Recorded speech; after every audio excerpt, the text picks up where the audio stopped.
Hello friends, welcome to my YouTube channel. Please subscribe to my YouTube channel for more updates. Today, in this lecture, I'll discuss about John Dryden's essay, that is, the essay of dramatic poesy. Before starting this lecture, let's have a brief introduction. John Dryden was born on 1631 and he died on 1700, occupies a seminal place in English critical history. This age is also known as Age of Dryden. Dryden was also a consummate poet, dramatist, and translator. Samuel Johnson called him the father of English criticism and affirmed him of his essay of dramatic poesy, which was published on 1668, that modern English prose begins here. Dryden's critical work was extensive, treating of various genres such as epic, tragedy, comedy, and dramatic theory, satire, the relative virtues of ancient and modern writers, as well as the nature of poetry and translation.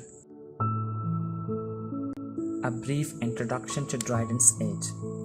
The history of English literature, the period dated from 1660 to 1700, an era of change in political and social as well as literary fields.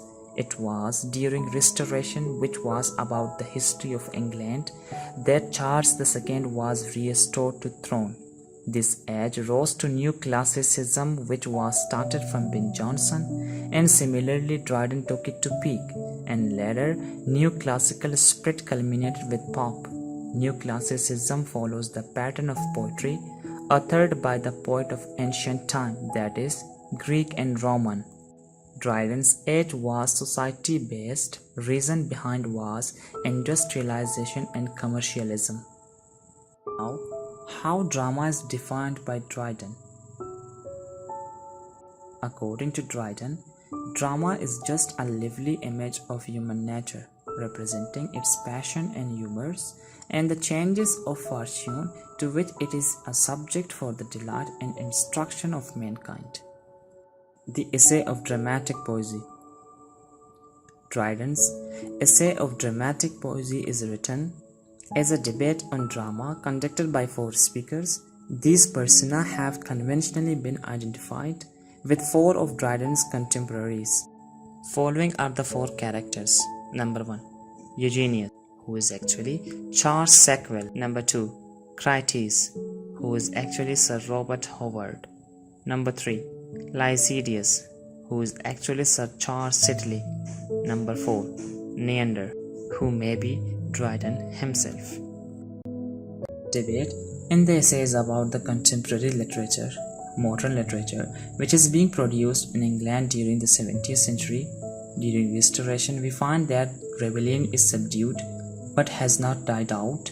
It is hidden in the heart of the people, and that's why you find taking recourse to dramatic form, not directly expressing his views, because direct expression may be a challenge to authority.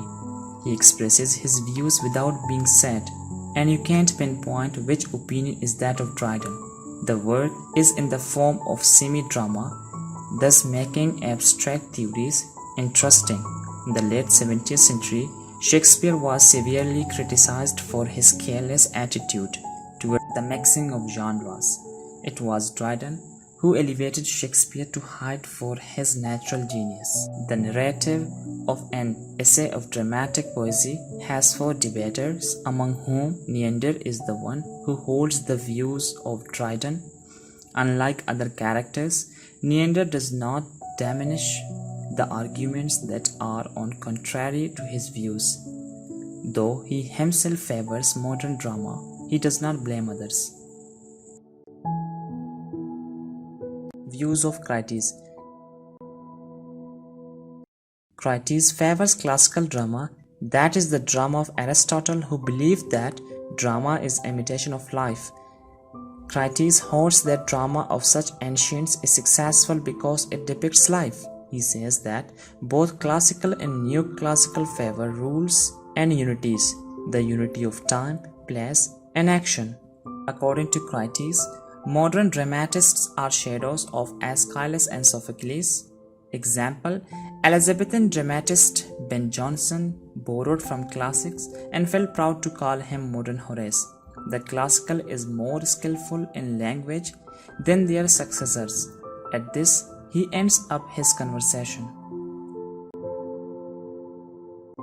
Views of Eugenius.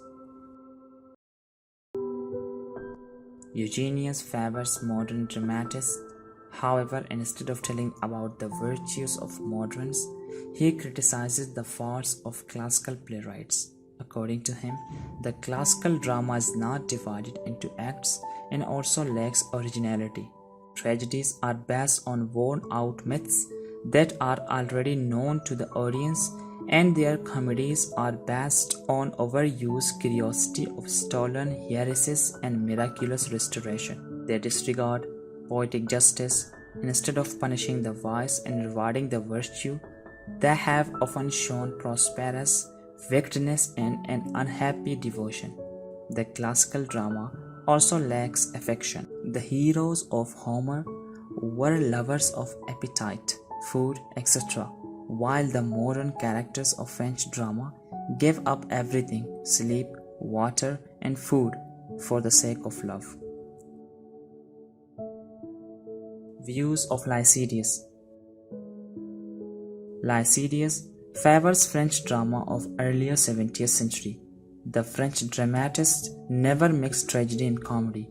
They strictly adhere to the poetic justice, that is, reward the virtue and punish the vice. For this, they even alter the original situation. French dramatists interweave truth with fiction to make it interesting, bringing elements that lead to fate and borrow from history to reward the virtues, which he was earlier deprived of. They prefer emotions over plots. Violent actions take place off stage and are told by messengers rather than showing them in real.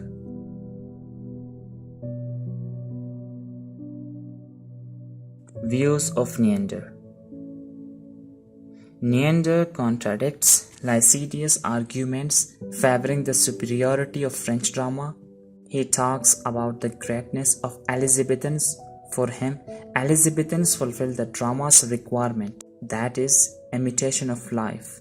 French drama raises perfection but has no soul or emotions, as it primarily focuses on the plot. For Neander, tragicomedy is the best form of drama.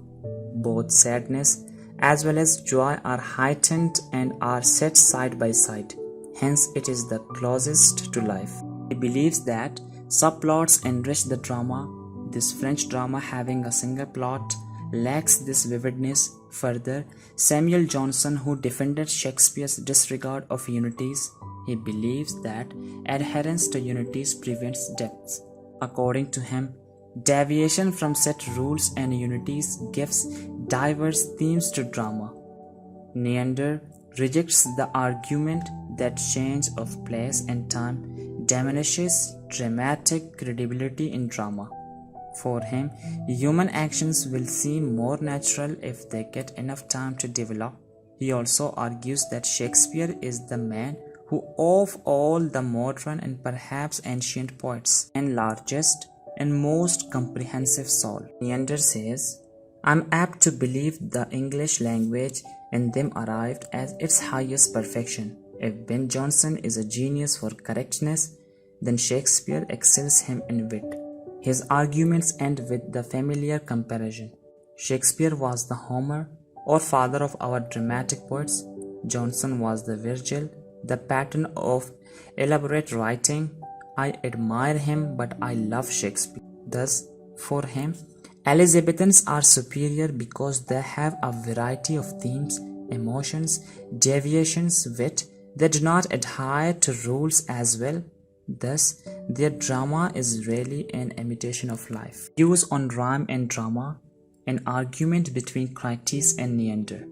At the end of the discussion, there is an argument between Krytus and Neander over rhyme and place. Krytus believes that blank verse, as the poetic form nearest to prose, is most suitable for drama.